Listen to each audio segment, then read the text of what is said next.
army sees. Hers was a home that was falling apart with the actual night sky as a bedroom view. That's just a small idea of the state of Rosalind Hannah Clark's former home before it was demolished and she was presented with a new home. Inspector Roderick McKinsey says she was in desperate need of better living accommodations. And rodents were through and through, and there was no indoor plumbing, running water, or electricity.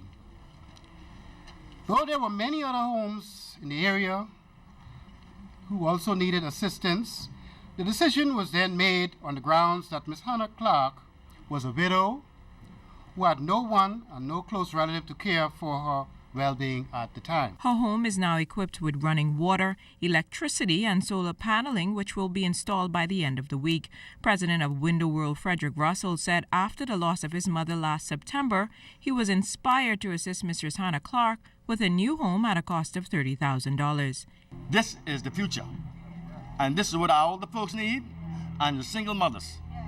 And I think after that, then young boys, young girls will say, guess what? My mama doing so good, I'm going to try to do better myself.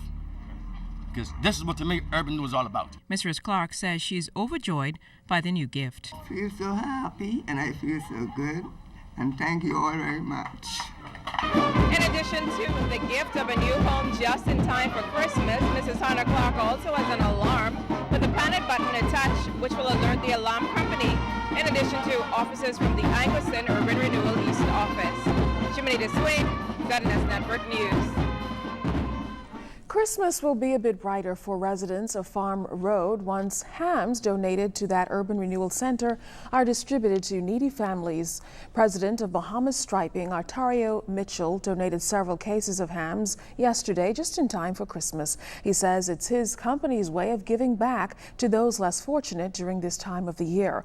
Prime Minister Christie said even though his days are typically packed with very demanding meetings, Mitchell thought it important to make the presentations himself. We donated some, I think, 100 hams to this Sanibel community just to help lift the spirits of some unfortunate people. When corporate citizens, especially a young company with an aggressive leadership that is looking to build that company into something big, decides that it wants to give something back, I have an incredibly important meeting going on at my office now where we gave Genting 10 weeks to come back and advise us of the results of a study to reduce the cost of electricity. That meeting, I just asked them to commence the meeting under the chairmanship of the Deputy Prime Minister, but it's very important. But that takes second place right now to what he has done, because there are people in my community who will not, but for his donation, have a good Christmas, and that speaks volumes. Well, I bet you didn't know that the wife of the Prime Minister, Bernadette Christie, plays the saxophone. Well, she used it to do her part to bring some relief this Christmas for those in need. The more people dropped off donations into the Salvation Army, the more she played. We can do at Christmas time is to give some money to them. So this is my small little piece of charity. Sitting out here humiliating myself on Bay Street with my sour notes. But it's all in good fun, and I hope that people stop by and put some money in the till. After all, Jesus Christ gave his life for us. The least we can do at Christmas time is to help our less fortunate people. So I think this is a time when we should not be sitting around waiting for things to come to us, but for actually sharing what we have. Well, Judy Monroe, chairman of the Salvation Army's advisory board, said she really appreciated today's gesture. We've never seen so many people who come looking for help as we've seen during this year. But for Mrs. Christie to come out here and play for us and to create a little bit more excitement about giving is certainly welcome. And the response this morning has been really great response. And we're hoping that it continues. Well, Prime Minister Perry Christie and the police commissioner also stopped by to give. The Music Makers John Canoe Group, warming up for Bay Street, got some much-needed funds on Wednesday past as they prepare for the big day, Boxing Day. Our Julian Gibson tells us although the financial help came a little late, they are hoping it gets them where they need to be. For many years now, the Music Makers Junkanoo Group have struggled trying to obtain a major sponsor.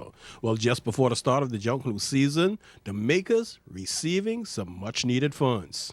There's no randomness that I'm here today to just assist the group and really to just meet the members of this creative and this long-standing Music Makers Group. I'm just honored to be here, and I feel like I know these gentlemen from a long time ago. They're some good fellas. We hope that in the future this will continue to help us in our endeavors, and we hope that this will go a very, very long way in the development of our group and the young people in our community. We wish to present you with this T-shirt. Thank you. This is our Moscow and logo, and this would be there all the time. But you know, in the season, we have shirts to match whatever we can. Thank you. And I would like to let you know, you are not an honorary member. Today we make you a full pledge. Excellent. Thank you. Thank you. And we will have a costume for you to be on the parade Boxing Day. My little boy is going to look forward to that. And we fix him up too.